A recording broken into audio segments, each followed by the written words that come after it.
Lo que os voy a contar va a ser muy breve, solo como a título de introducción. Estuvimos hablando sobre los hallazgos de Ron Wyatt, un arqueólogo aficionado que halló cosas impresionantes, de las cuales nosotros ya presentamos anteriormente.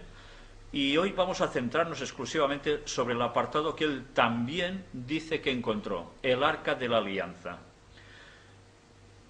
¿Qué era el Arca de la Alianza? Vamos a hacer un breve resumen. El Arca de la Alianza era el objeto más sagrado que había en el templo de Dios. Primero fue llevado en el tabernáculo, la tienda que desmontaban, iban llevando por el desierto, finalmente se puso en el templo. ¿Y qué había en esta arca? Esta arca contenía los 10 mandamientos de Dios, contenía la vara de Aarón, con la cual se hicieron los milagros de cruzar el Mar Rojo, y otras cosas, o sea, daban un golpe, Aarón daba un golpe, y ¡pam!, se abrían, Moisés daba el golpe, se abría todo, y además contenía en una pequeña vasija, en una urna, el maná, con el cual, llamado pan del cielo, se mantuvieron durante 40 años el pueblo hebreo por el desierto, era su comida, que además enseñó una gran lección al pueblo hebreo, porque antes de recibir los 10 mandamientos, el maná caía diariamente, y el viernes caía una porción doble que ellos podían coger.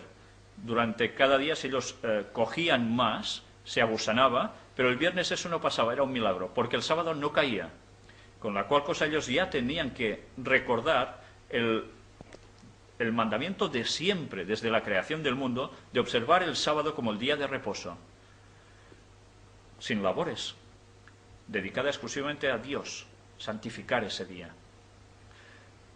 Y esto estaba como una enseñanza ya antes de recibir los 10 mandamientos, en los cuales, como estuvimos mostrando también en estudios bíblicos, el sábado ya se marca como el 4.º mandamiento de la ley de Dios.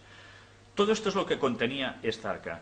El arca desapareció en un momento de la historia, justo cuando los ejércitos del rey de Babilonia destruyen el templo, se llevan todo lo que pueden de allí, todos los utensilios, hasta el punto en que el arca no se cita más.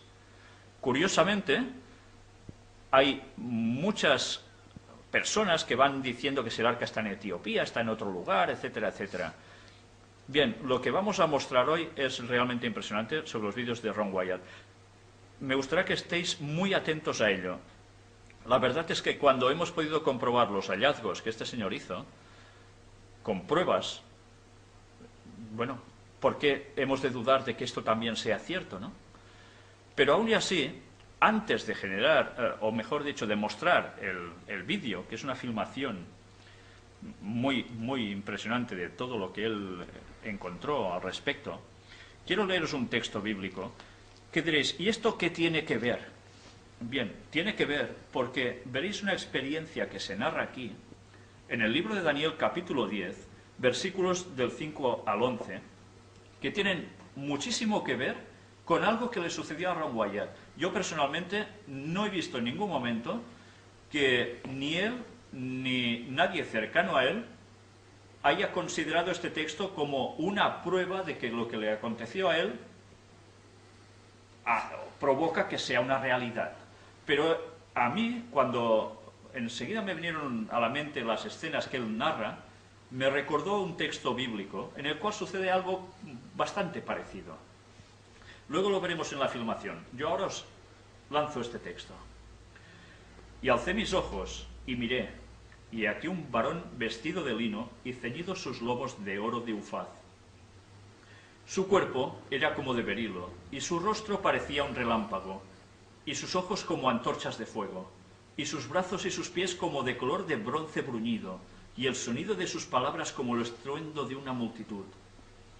Y solo yo, Daniel, vi aquella visión, y no la vieron los hombres que estaban conmigo, sino que se apoderó de ellos un gran temor, y huyeron y se escondieron. Quedé pues yo solo, y vi esta gran visión, y no quedó fuerza en mí. Antes mi fuerza se cambió en desfallecimiento, y no tuve vigor alguno. Pero oí el sonido de sus palabras, y al oír el sonido de sus palabras caí sobre mi rostro en un profundo sueño, con mi rostro en tierra. Y aquí una mano me tocó e hizo que me pusiese sobre mis rodillas y sobre las palmas de mis manos. Y me dijo: Daniel, varón muy amado, está atento a las palabras que te hablaré, y ponte en pie, porque a ti he sido enviado ahora. Mientras hablaba esto conmigo, me puse en pie, temblando. ¿Sabéis? Esto que le acontece a Daniel y a gente que estaba cerca a él, vamos a ver cómo a Ron Wyatt le sucedió algo prácticamente igual. Bien, esta es la idea que os quiero dejar. Con esto no os estoy diciendo que Ron Wyatt fuera un profeta, pero sí considero, después de haber hecho ciertas indagaciones, que realmente fue un hombre dirigido por Dios. Y cuando nosotros presentamos las filmaciones sobre sus hallazgos, estuvimos presentando algo que era sobre la destrucción de Sodoma y Gomorra y ciudades de la llanura, destruidas por Dios con azufre. Mirad qué hemos conseguido, que es precisamente algo relacionado con esas ciudades, con la destrucción de esas ciudades. Lo que os voy a mostrar ahora, para mí, bueno, es de una emoción tremenda. Esto que veis aquí, esto,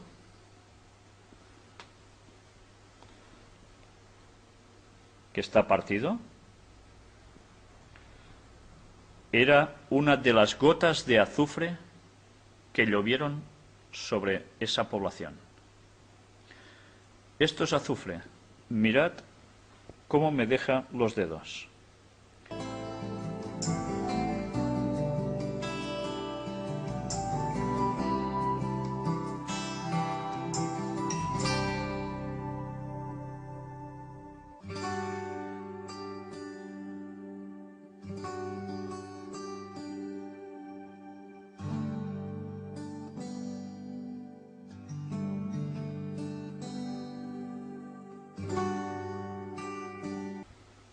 Si os habéis dado cuenta, el color de este azufre es bastante blanquecino dentro de todo.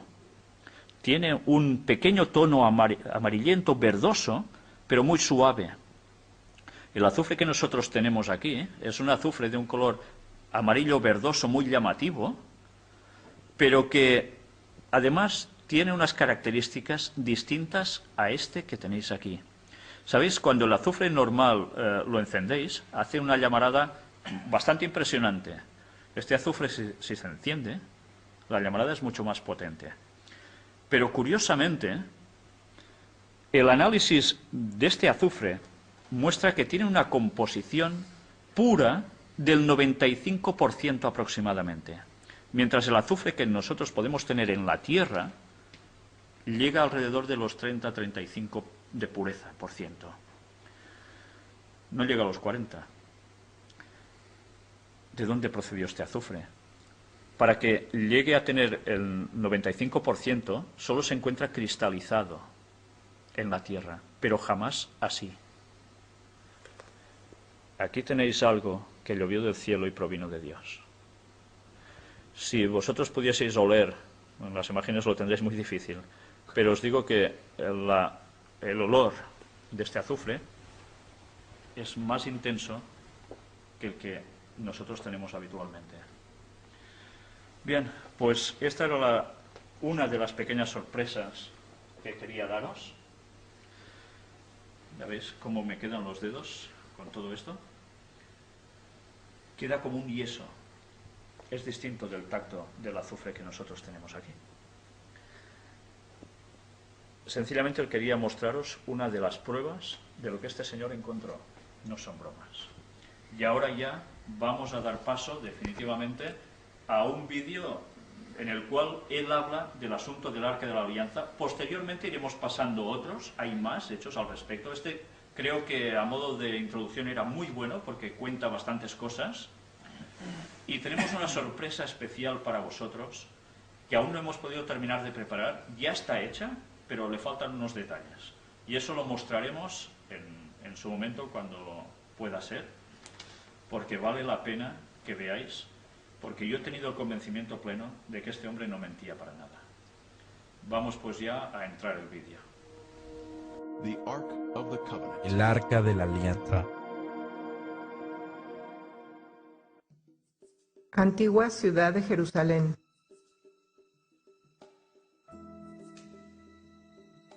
La puerta de los leones.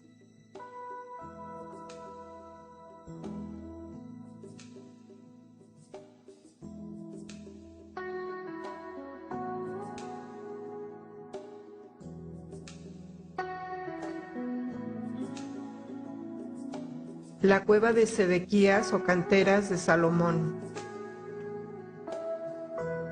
Torre de David, período del Segundo Templo. El domo de la roca o mezquita de Omar.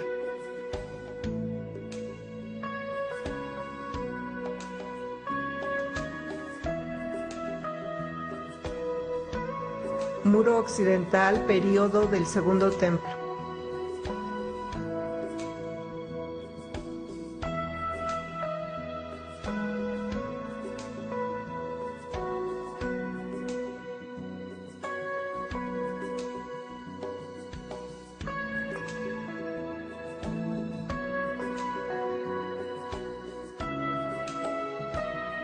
Jardín de Getsemaní.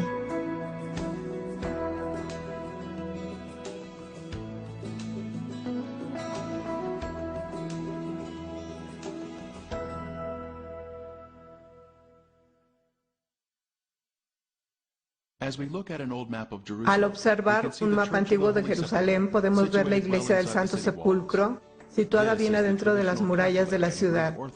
Este es el sitio tradicional católico ortodoxo griego de la crucifixión y entierro de Jesús. El sitio para la iglesia fue elegido en el siglo IV por el emperador romano Constantino, autoproclamado psíquico por Helena, su madre, quien se sintió atraído por el lugar debido a que el templo de Venus estuvo ahí.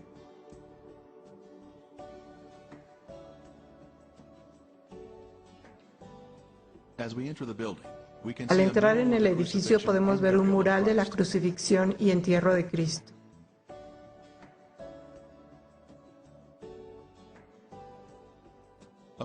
Al entrar en la rotonda podemos mirar hacia arriba para ver la cúpula con los rayos del sol en el techo.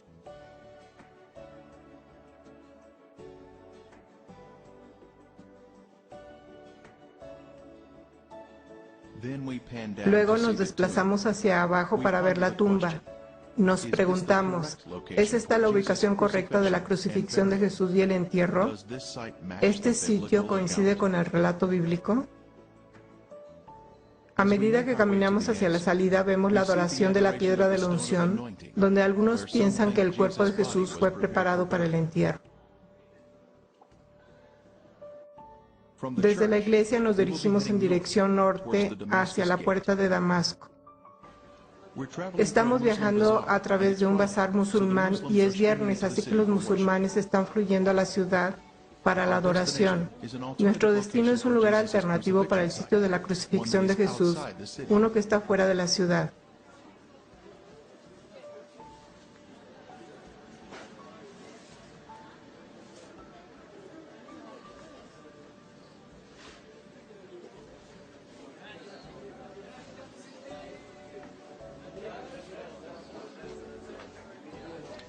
Juan capítulo 19-20 dice, porque el lugar donde Jesús fue crucificado estaba cerca de la ciudad. Esto nos dice que Él fue ejecutado fuera de las murallas de la ciudad. Nos acercamos a la puerta de Damasco en el lado norte de la ciudad. Es la más bella de las 11 puertas de Jerusalén. Estos muros se construyeron en el siglo XVI por el turco otomano Süleyman I. Este mapa indica que las paredes actuales siguen la línea de las antiguas murallas de la época de Jesús. Continuando nuestro camino por la puerta grande, seguimos encontrando adoradores entrando en la ciudad.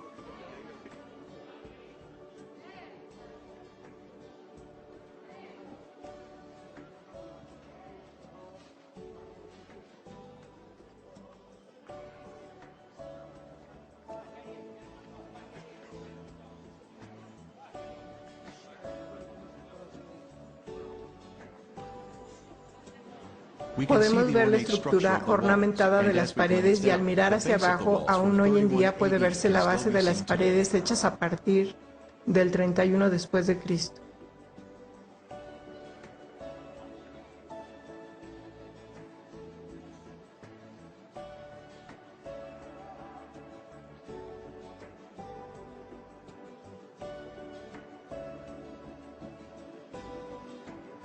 Desde allí nos dirigiremos al noreste a una corta distancia a la zona identificada como Gruta de Jeremías.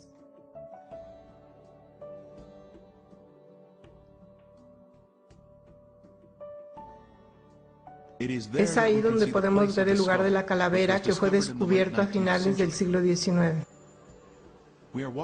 Estamos caminando solo una corta distancia al norte a lo largo de la calle Nablus.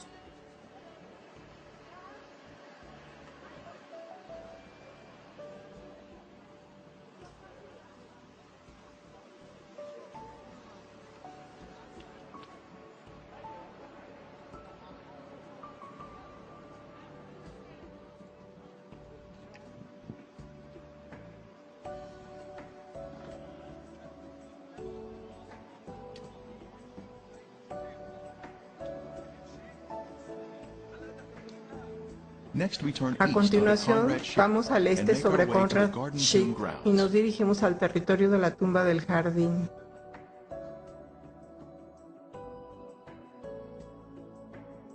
Y él, cargando su cruz, salió al lugar llamado de la calavera, y en hebreo Gólgota, y allí le crucificaron. Juan 19:17.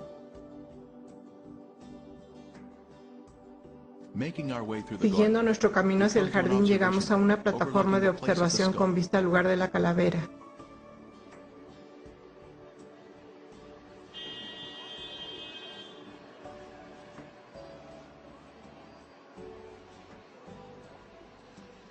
Podemos ver las dos cuencas de los ojos y la nariz.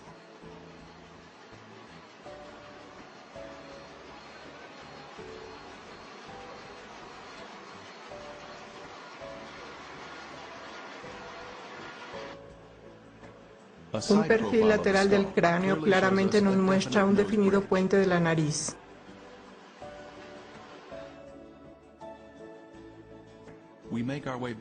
Regresamos a la zona del jardín. Y en el lugar donde había sido crucificado había un huerto, y en el huerto un sepulcro nuevo, en el cual aún no había sido puesto ninguno. Juan 19:41. Hay evidencia de que esta área había sido un jardín en la época de Jesús. Aquí vemos este lagar antiguo, que es el tercero más grande en la zona de Jerusalén. Sin lugar a dudas, debe haber estado un viñedo en esta área.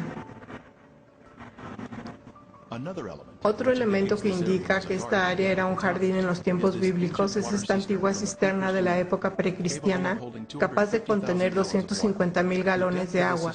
La profundidad de la cisterna es de 31 pies, su ancho de 29 pies y su longitud de 65 pies. Podemos tener una perspectiva del tamaño en esta foto tomada dentro de la cisterna.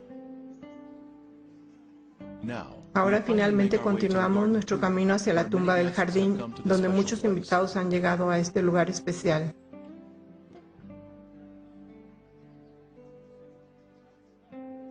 La tumba fue descubierta en 1867, después fue hecha una extensa investigación en 1883 por el general Charles Gordon, que la asoció con el lugar de la calavera y el área de la crucifixión de Jesús.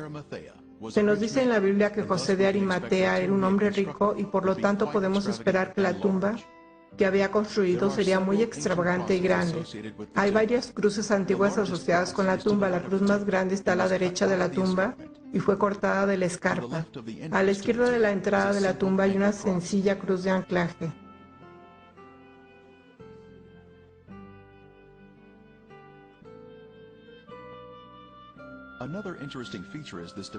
Otra característica interesante es esta depresión que ha sido excavada en la base de la roca por los primeros cristianos para sentarse en la saliente de piedra y practicar la humildad del servicio o lavado de pies. Una piedra grande habría sido rodada en este rastro y habría tapado la entrada de la tumba. y lo puso en un sepulcro que estaba cavado en una peña, e hizo rodar una piedra a la entrada del sepulcro. Entonces ellos fueron y aseguraron el sepulcro sellando la piedra. A la izquierda de la entrada de la tumba está el final de un eje de hierro roto que fue introducido en la escarpa por guardias romanos para evitar que la piedra fuera rodada hacia atrás y abrir la tumba. En la mañana de resurrección, un poderoso ángel celestial fácilmente rompió esta barra de hierro y removió la piedra de nuevo, abriendo la tumba. Pero cuando miraron, vieron removida la piedra, que era muy grande. Marcos 16:4. Midiendo la distancia entre la barra de hierro y el saliente de piedra a la derecha, la distancia es de 13 pies. Este sería el tamaño de la extremadamente grande rueda de piedra. Al entrar en la tumba, la primera cámara a la izquierda es el lugar de los lamentos.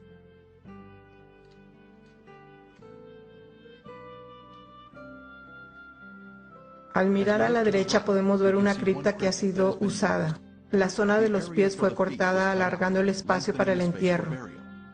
Aquí es donde el Hijo de Dios descansó después de haber vivido una vida desinteresada y sin pecado para nosotros. A la derecha hay una cripta sin usar. Entonces miramos de nuevo sobre la cripta usada, donde los ángeles se sentaron en los extremos después de que Cristo había resucitado.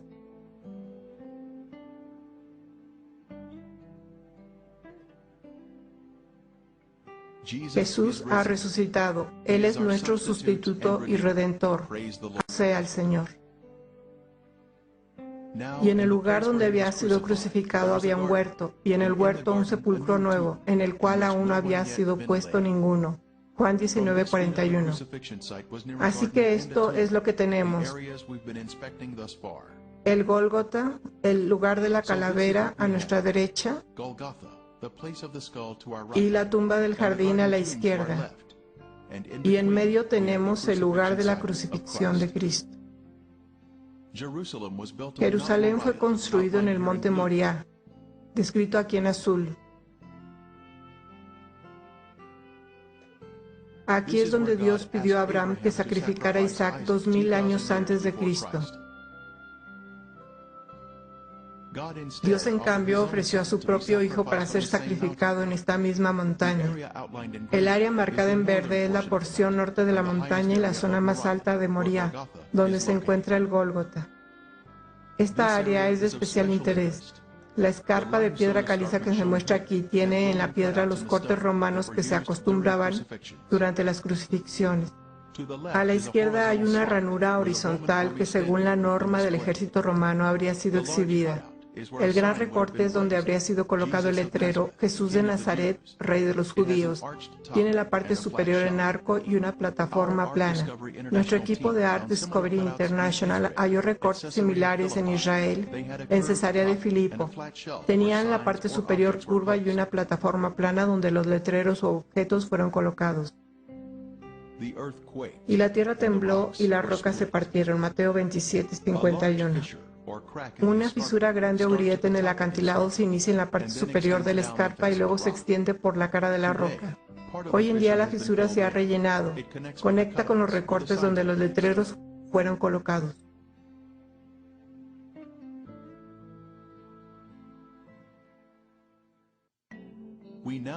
A continuación presentamos el material más importante del mundo, el descubrimiento del Arca de la Alianza y las pruebas que contiene. Si bien las fotografías de este hallazgo no se mostrarán hoy, sí tenemos el testimonio fiel de Ron Wyatt, cuya credibilidad se estableció a través de otros descubrimientos que ya hemos visto hasta ahora. El Señor usó al Señor Wyatt para encontrar los otros descubrimientos, por lo que podemos confiar en su testimonio con respecto a este. El más importante hallazgo en el tiempo señalado por Dios. Todos vamos a ver este increíble descubrimiento. Este es Ron Wyatt y el Arca de la Alianza. Yo había tenido una experiencia poco común. El Señor me había ayudado a encontrar los restos del Arca de Noé. Él me ayudó a encontrar los restos de las partes de los carros de Egipto y las piezas de a caballo. y los utensilios de la gente en el Mar Rojo, en el Golfo de Acaba. Y yo había ido a Oriente Medio con mis hijos y nos habíamos entrenado en buceo con escafandra, e íbamos a conseguir algunas de las partes de los carros. En mi descuido, el sol me quemó hasta el punto que mis piernas y mis pies se hincharon y todo esto. Y no pude usar mi equipo de buceo. Yo estaba en Jerusalén cojeando y sintiéndome muy, muy adolorido, esperando que llegara la fecha de mi económico boleto de avión para que pudiéramos volar a casa. No teníamos el dinero para cambiar el boleto. Y durante este tiempo, yo estaba cojeando un poco alrededor de la ciudad. Un día conocí al arqueólogo que estaba a cargo de la zona de Jerusalén allí. Y no tengo idea de por qué debería estar hablando conmigo. Yo no lucía muy presentable y nos estábamos quedando a dormir vestidos en un albergue juvenil. Y estoy seguro de que no olía muy bien. Tal vez tuve la suerte de que él se encontraba contra el viento o algo así. Nos enfrascamos en una conversación y le conté lo del Arca de Noé y le expliqué cómo se construyeron las pirámides, y eso pareció llamar su atención. Así que dijo: he estado haciendo algo de investigación a lo largo de este acantilado aquí. ¿Te importa venir conmigo y darle una mirada y ver qué te parece? Así que me encontré caminando y estas eran ruinas romanas y restos. Y de pronto mi mano izquierda señaló un mugriento agujero en la roca donde había basura, 2 gatos muertos, digamos, cosas desagradables. Y mi boca dijo: esa es la gruta de Jeremías y el Arca de la Alianza está ahí. Este hombre dijo: eso es maravilloso. Dijo: le dejaremos excavar ahí y le proporcionaremos un lugar para quedarse. Su comida, su lavandería. Puedo entender por qué dijo lavandería.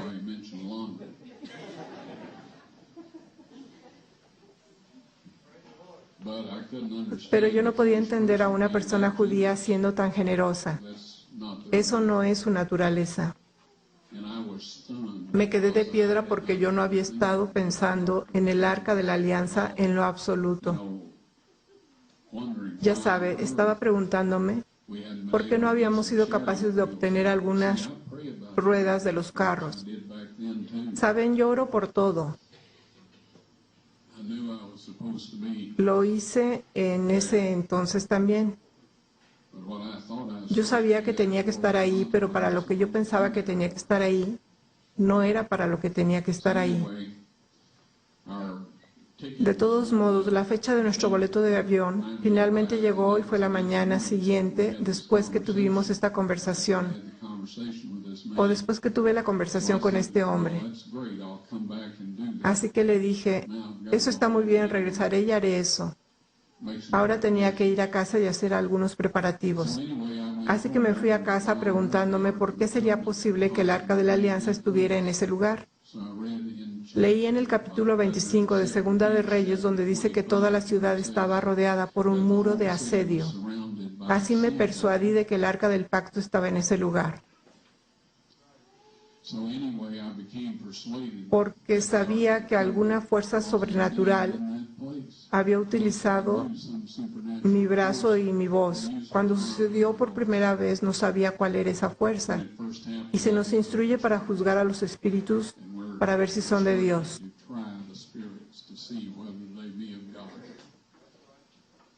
No podemos jactarnos de nosotros mismos y decir cualquier cosa que venga de nuestra boca, porque yo oro que todo lo que hable sea de Dios.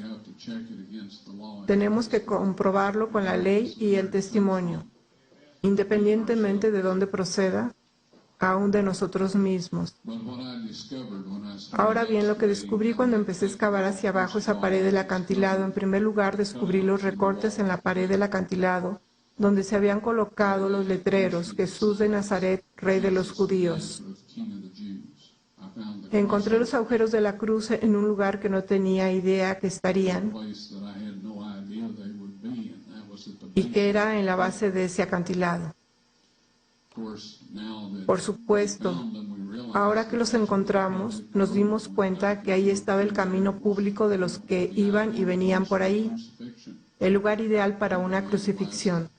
Tenía que ser, de lo contrario, los romanos probablemente no lo habrían elegido. Ron Wyatt trabajó durante muchos años en la excavación del Arca del Pacto. Llevó a cabo su trabajo bajo un permiso expedido por la Autoridad de Antigüedades de Israel, pero el permiso no se hizo público debido a la naturaleza y la sensibilidad de la obra. Algunos críticos han dicho que ni siquiera trabajó en los terrenos de la zona de la tumba del jardín, pero como usted puede ver aquí, su presencia estaba bien establecida. A veces habría mucha gente ayudando con la excavación sobre el suelo y por debajo. Reconocemos que el libro de los Macabeos en los Apócrifos no es un libro inspirado, pero puede tener alguna información histórica que podemos recoger. Aquí dice, ahí Jeremías encontró una caverna, metió en ella el arca, el toldo que la cubría y el altar del incienso, y luego tapó la entrada con piedras. Este lugar quedará secreto hasta que Dios tenga compasión de su pueblo disperso y lo reúna. Entonces el Señor mostrará de nuevo estos objetos. Segunda de Macabeos 2, del 5 al 8.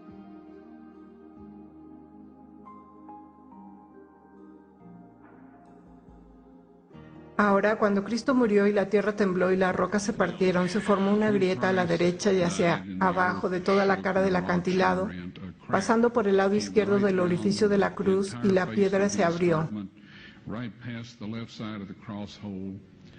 Allá abajo, por debajo de 20 pies, Dios había dispuesto que el Arca de la Alianza, con su asiento de la misericordia, imagínese, su trono terrenal, fuera colocado justo abajo, 600 años antes, en el 586 a.C.,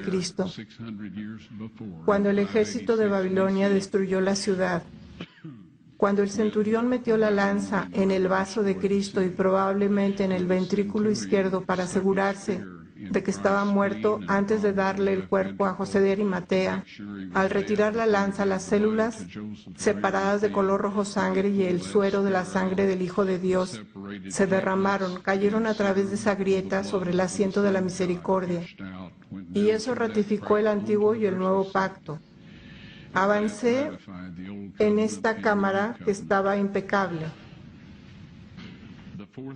El mobiliario fue establecido en perfecto orden. El Arca de la Alianza había sido colocada contra la pared, al final de la cueva. El final de la cueva era un hermoso cristal irradiando los colores del arco iris. Sé de la nueva era y de todos los que usan el arco iris. También lo hacen los homosexuales y otros, pero Dios lo usó por primera vez. Está alrededor de su trono y está alrededor de su trono terrenal. No hay velo en esta configuración, por lo tanto, es terrenal. Es el templo de Dios en la tierra o de su residencia donde una vez habitó. Cuando la encontré, había allí 4 jóvenes de pie y empecé a decir, ¿qué están haciendo aquí? Me quedé helado. No me podía mover, no podía respirar, no podía hacer nada. Uno de ellos dijo, somos los 4 ángeles que han estado cuidando el arca desde que Moisés puso las tablas de piedra en ella. Y me indicaron que preparara mi videocámara con el tripié y la dirigiera hacia el arca de la alianza. Y se acercaron y levantaron el propiciatorio. No sé qué tan pesado sea. Nunca he tratado de levantarlo, pero es de oro macizo. Y el ángel dijo, saca las tablas de piedra de allí. Dios quiere que todos puedan verlas. Yo las saqué. Pusieron el asiento de la misericordia de nuevo sobre el arca de la alianza. Yo retrocedí un poco y el ángel vino y tomó las tablas de piedra y las puso en una saliente de roca dentro de la cámara. Y luego me dio instrucciones para tomar una muestra de sangre del asiento de la misericordia y hacerla analizar, y yo hice todo lo que el ángel me dijo que hiciera. Siendo breve, la sangre seca es sangre muerta.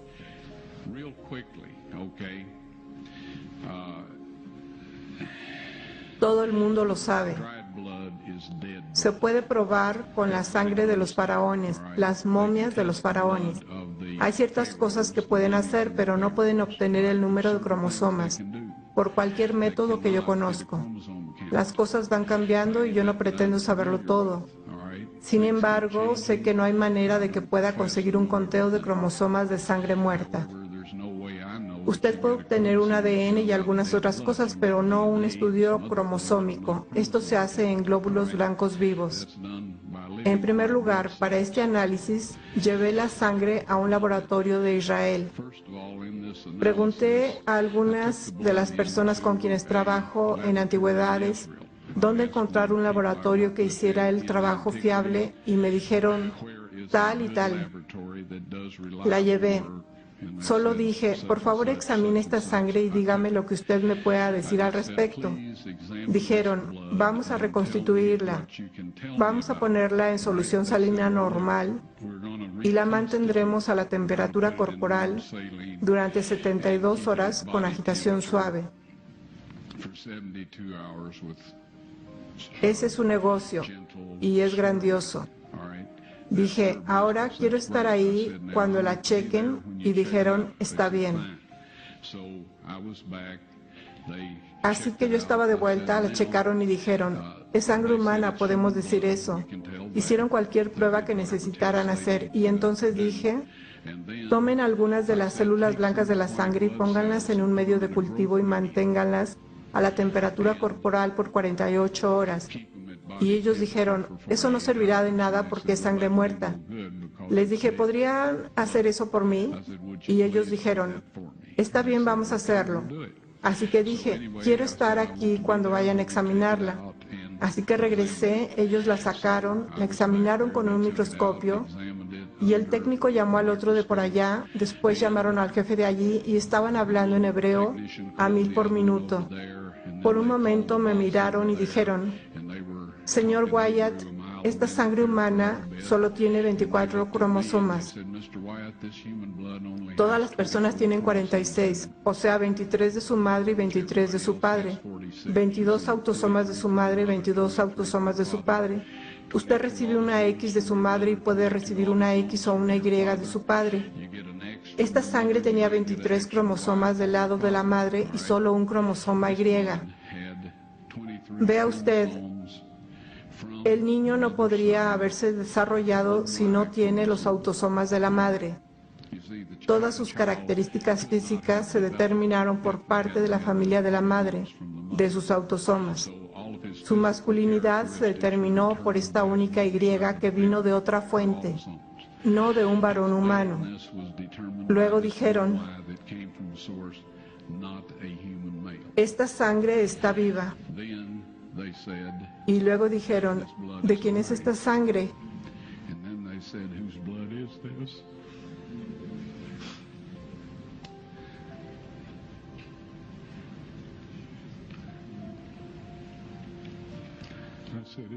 Les dije, esta es la sangre de su Mesías.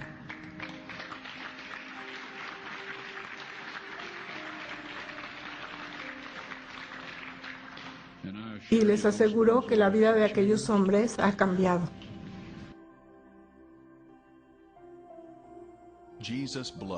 La sangre de Jesús brotó de su costado, una corriente carmesí sobre las rocas de abajo y sobre el propiciatorio del Arca del Pacto, ratificando el antiguo y el nuevo pacto.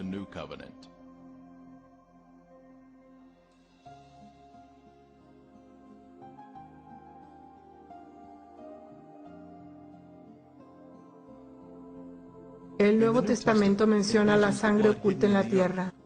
Este es Jesucristo que vino mediante agua y sangre, no mediante agua solamente, sino mediante agua y sangre. Y el Espíritu es el que da testimonio, porque el Espíritu es la verdad. Porque tres son los que dan testimonio en el cielo, el Padre, el Verbo y el Espíritu Santo. Y estos tres son uno. Y tres son los que dan testimonio en la tierra, el Espíritu, el agua y la sangre. Y estos tres concuerdan. Si recibimos el testimonio de los hombres, mayor es el testimonio de Dios, porque este es el testimonio con que Dios ha testificado acerca de su Hijo. Primera de Juan 5, 6 al 9.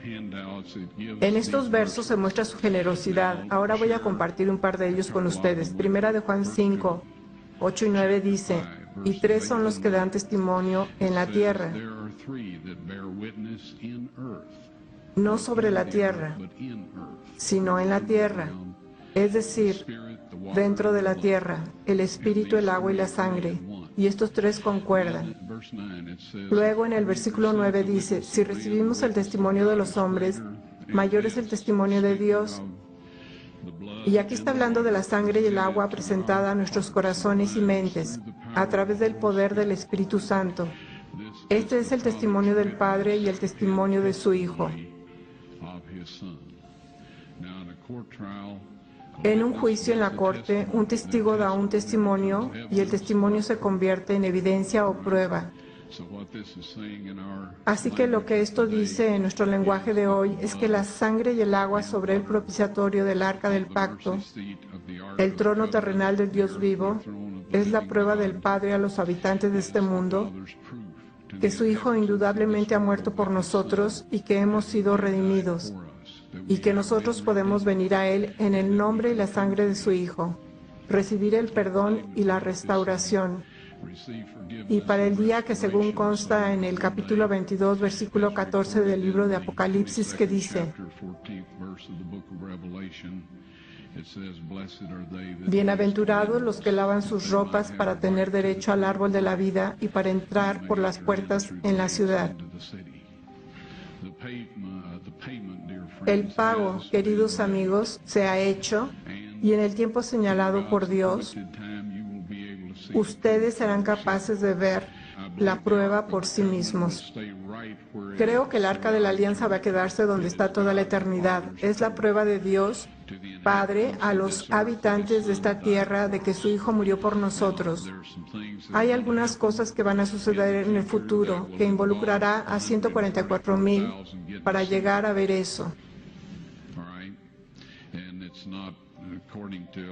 Esto no está de acuerdo con un montón de historias de la gente sobre el milenio y todo. Amigos, voy a tener que decirles esto, nada va a pasar como la mayoría lo piensa. La Biblia dice, no corras tras la multitud para hacer el mal. Dice, ancha es la puerta y espacioso el camino que lleva a la perdición, y muchos son los que entran por ella. Porque estrecha es la puerta y angosto el camino que lleva a la vida, y pocos son los que la hallan.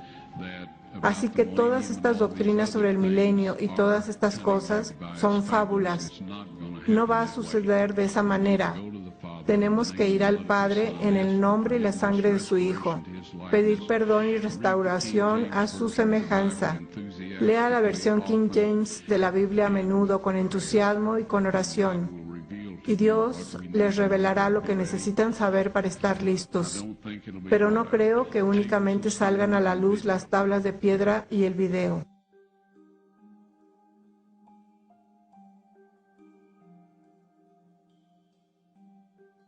En el Antiguo Testamento se menciona una unción especial sobre el Arca de la Alianza. 70 semanas están terminadas sobre tu pueblo y sobre tu santa ciudad para terminar la prevaricación y poner fin al pecado y expiar la iniquidad, para traer la justicia perdurable y sellar la visión y la profecía, y ungir al santo de los santos, Daniel 9:24. La sustancia de la unción final es la sangre de Jesús. El lugar santísimo es el asiento de la misericordia o la parte superior del Arca de la Alianza. El lugar santísimo del tabernáculo fue llamado así porque el Santísimo moraba en dicho lugar. La sangre de Jesús ungió el lugar santísimo, justo como se predijo en esta profecía. Él nos amó y envió a su Hijo en propiciación por nuestros pecados. Primera de Juan 4:10. La antigua palabra propiciación en inglés significa asiento de la misericordia. Jesús es esa propiciación. Por su sangre sobre el propiciatorio, hoy tenemos misericordia y perdón de pecados. Su vida sin pecado está representada por esa sangre sin pecado. Tenemos misericordia y perdón si violamos la ley y luego nos arrepentimos. Tomará luego de la sangre del becerro y la rociará con su dedo hacia el propiciatorio al lado oriental. Durante cientos de años, la sangre de toros y machos cabríos fue esparcida hacia el este, creando una vacante en el lado oeste del propiciatorio. Dios estaba planeando que la sangre de su Hijo fuera derramada en el lado vacante al oeste del asiento de la misericordia. Oh Dios, santo es tu camino. Salmo 77:13. Nuestra salvación iba a venir a través de la sangre de Jesús siendo derramada sobre el propiciatorio del arca. Este era el plan de Dios desde el principio, que la sangre de Cristo ungiera el propiciatorio del arca con los 10 mandamientos debajo, cumpliendo así el nuevo pacto y concediendo misericordia a la humanidad. Porque hay un solo Dios y un solo mediador entre Dios y los hombres, Jesucristo, hombre, el cual se dio a sí mismo en rescate por todos, de lo cual se dio testimonio a su debido tiempo. Primera de Timoteo 2, del 5 al 6. Este es un evento futuro en el que toda la humanidad verá la evidencia irrefutable de que Jesús es el Mesías, porque la vida de la carne en la sangre está y yo os la he dado para hacer expiación sobre el altar por vuestras almas, y la misma sangre hará expiación por las personas. Levítico 17:11. La sangre de Jesús tenía que ser derramada sobre el arca para expiar nuestros pecados. Su vida sin pecado estaba en la sangre y pagó por nuestros pecados cuando se derramó sobre el propiciatorio. El asiento de la misericordia tiene una moldura con una campana, lo que significa la vida, y una granada significando la resurrección. Esto representa a Jesús, nuestra vida y resurrección. Uno de los objetos que el Señor Wyatt entregó a las autoridades de antigüedades de Israel es esta granada de marfil. Cuenta con una inscripción alrededor de su desnivel diciendo: Santidad a los sacerdotes, pertenecientes al templo del Señor Yahweh. Este es el único objeto de conocimiento público del primer templo, el templo de Salomón. Se ofrece en un sello israelí junto a una imagen del templo de Salomón. La granada de marfil se exhibe hoy en el Museo de Israel bajo custodia segura. Como cordero fue llevado al matadero, Isaías 53:7. Mas él herido fue por nuestras rebeliones, molido por nuestros pecados, Isaías 53:5. Pero estando ya presente Cristo, sumo sacerdote, Hebreos 9:11,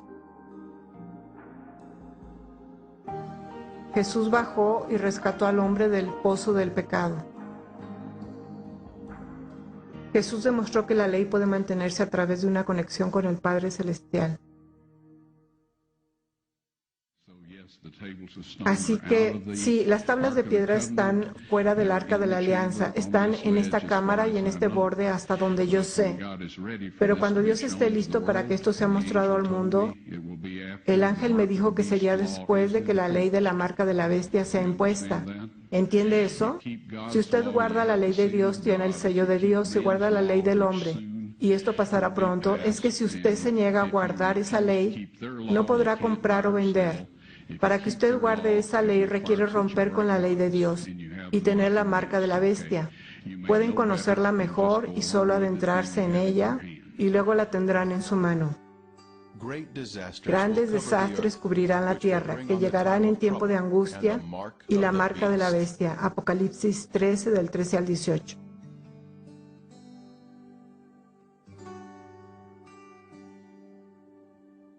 Hay una gran controversia en la actualidad. Las fuerzas de la oscuridad se rebelan contra las fuerzas de la luz en una gran batalla por nuestras almas. En un futuro próximo, esto culminará en el enfrentamiento de la marca. Aquí tenemos dos grupos identificados en dos textos durante esta legislación de la marca de la bestia. Este es el primer grupo, los perdidos. No tienen reposo de día ni de noche los que adoran a la bestia y a su imagen, ni nadie que reciba la marca de su nombre. Estas personas han recibido la marca de la bestia. El siguiente grupo son los salvados. Aquí está la paciencia de los santos, los que guardan los mandamientos de Dios y la fe de Jesús. Los salvados están obedeciendo los 10 mandamientos durante la legislación de la marca de la bestia. A través de la fe de Jesús, se ha negado a seguir la ley de la bestia y su gobierno, que va en contra de los 10 mandamientos. Ellos han permitido que el Espíritu Santo sea a cargo de sus vidas para que puedan convertirse en los vencedores y obedientes a la ley de Dios. Salid de ella, pueblo mío, para que no seáis partícipes de sus pecados. ni recibáis parte de sus plagas. Amigos, el arca de la alianza ha sido hallada, las tablas de piedra están disponibles. Cuando Dios esté listo, serán mostradas a los habitantes de esta tierra, y cada uno de ellos conocerá lo que Dios requiere de ellos.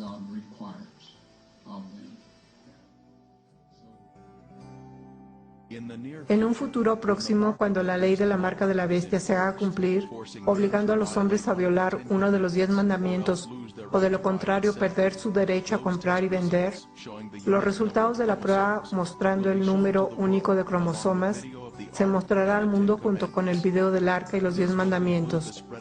Esto concluirá la difusión del Evangelio al mundo. Toda la humanidad tendrá que confesar sus pecados en el nombre de Jesús y obedecer los 10 mandamientos a través del Espíritu Santo, o recibirán la marca de la bestia y se perderán. Todos en el mundo estarán en problemas con el gobierno o en problemas con Dios. Cristo entonces volverá para llevar su pueblo a casa. No olvidaré mi pacto ni mudaré lo que ha salido de mis labios. Salmos 89:34.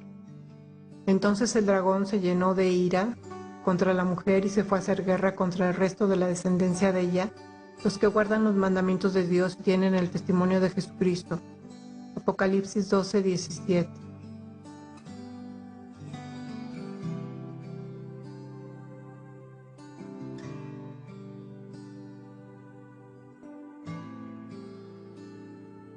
Si me amáis, guardad mis mandamientos. Juan 14:15.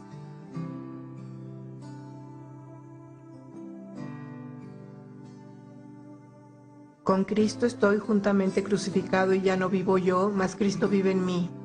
Y lo que vivo ahora en la carne, lo vivo en la fe del Hijo de Dios, el cual me amó y se entregó a sí mismo por mí. Gálatas 2:20.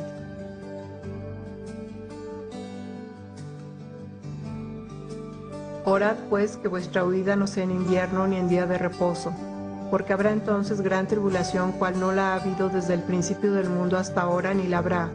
Mateo 24:20-21. Porque como el relámpago que sale del oriente y se muestra hasta el occidente, así será también la venida del Hijo del Hombre. Mateo 24:27.